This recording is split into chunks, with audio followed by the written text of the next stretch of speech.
Coat কলার দেখলে তোমরা কে কে ভয় পাও বলো তো? আজকের এই ভিডিওটা দেখার পর তোমরা খুব সহজেই কোট কলার শিখে যাবা। এই গলাটা কিন্তু অনেক সহজ, কিন্তু আমাদের কাছে মনে হয় এই গলাটা অনেক কঠিন। এই ভিডিওটা যদি তোমরা মনোযোগ দিয়ে দেখো তাহলে কিন্তু তোমরা খুব সহজেই কোট কলার শিখে নিতে পারবে। এই গলাটা কিন্তু আমরা অ্যাপ্রনে বেশি দেখি, কিন্তু এটা কিন্তু জামার সাথেও এখন সবাই পরতেছে। তোমরা যে কোনো জামা, অ্যাপ্রন, যে কোনো গ্রাউন্ডে এই কোট কলারটা তোমরা ইউজ করতে পারবা। এই ভিডিওটা যদি মনোযোগ দিয়ে দেখো তাহলে তোমরাও খুব সহজে কোট কলার শিলাতে পারবা। প্রথমে তোমরা তোমাদের গলার মেজারমেন্ট অনুযায়ী একটা বক্রম অথবা পেস্টিং দিয়ে এভাবে কাটিং করে একটা কাপড়ের সাহায্যে সেলাই করে নিবা, যেভাবে ভিডিওতে দেখাচ্ছে।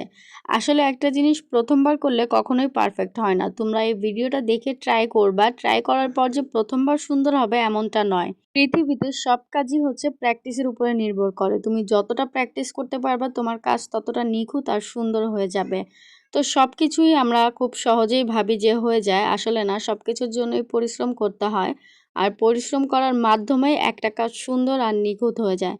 তারপর এই ব্যান্ডটা তোমরা তোমাদের গলার মাপ অনুযায়ী কেটে নিবা। তারপর এটা কাপড়ে যেভাবে ভিডিওতে দেখাচ্ছে সেভাবে লাগিয়ে নিবা। লাগানোর সময় একটা জিনিস লক্ষ্য রাখবা যেন মেজারমেন্টটা ঠিক থাকে। মাঝ বরাবর থেকে ব্যান্ডের এক পাশ সেলাই দিয়ে নিবা, তারপর অন্য একটা পাশ সেলাই নিবা। তাহলে ছোট বড় হবে না আর দেখতেও তোমার সমান হবে। আর এইভাবে যদি তোমরা ট্রাই করো, একবার দুইবার প্রথমে সুন্দর হবে না, তারপর কিন্তু দেখবা আস্তে আস্তে যখন তোমাদের হাতটা চালু হয়ে যাবে তখন কিন্তু তোমরা খুব সহজেই পেরে যাবা।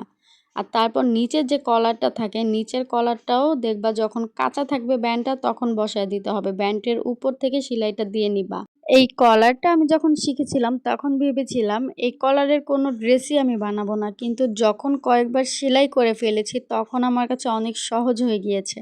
তারপর অনেক জামা বানিয়েছি এই কলার। তারপর সেম ভাবে এই পাশেও এই কলারটা লাগায় নেবা, ব্যান্ডের উপর থেকে লাগাবা আর এটা থাকবে কাঁচা। তারপর ব্যান্ড আর এই নিচের কলারটা একসঙ্গে ধরে তোমাদেরকে পাকা করে একটা সিলি দিয়ে দিতে হবে। তার আগে এভাবে ছোট ছোট করে চিহ্ন দিয়ে নিবা, তাহলে হবে কি তোমাদের সেলাইটা যখন দিবা তখন আর কুঁচকে থাকবে না। তারপর এভাবে পাকা সেলাইটা দিয়ে ব্যান্ডটা একদম সুন্দর করে তৈরি করে নিবা, তাহলেই কিন্তু হয়ে যাবে একটা সুন্দর কোট কলার। আর এই গলার ডিজাইন কিন্তু অনেক ভালো লাগে, যে কোনো জামায় বলো, যে কোনো গ্রাউন্ডে বলো, আর অ্যাপ্রনে তো এই গলাটা অবশ্যই ইউজ করা হয়। আর তোমাদের কাছে যদি এই ভিডিওটা ভালো লাগে অবশ্যই কিন্তু লাইক কমেন্ট করবা, আর যদি বেশি ভালো লাগে তাহলে কিন্তু শেয়ার করে দিবা। আর এই টাইপের ভিডিও যদি তোমরা আরও দেখতে চাও তাহলে কিন্তু অবশ্যই ফলো দিয়ে ফেভারিট করে রাখবা।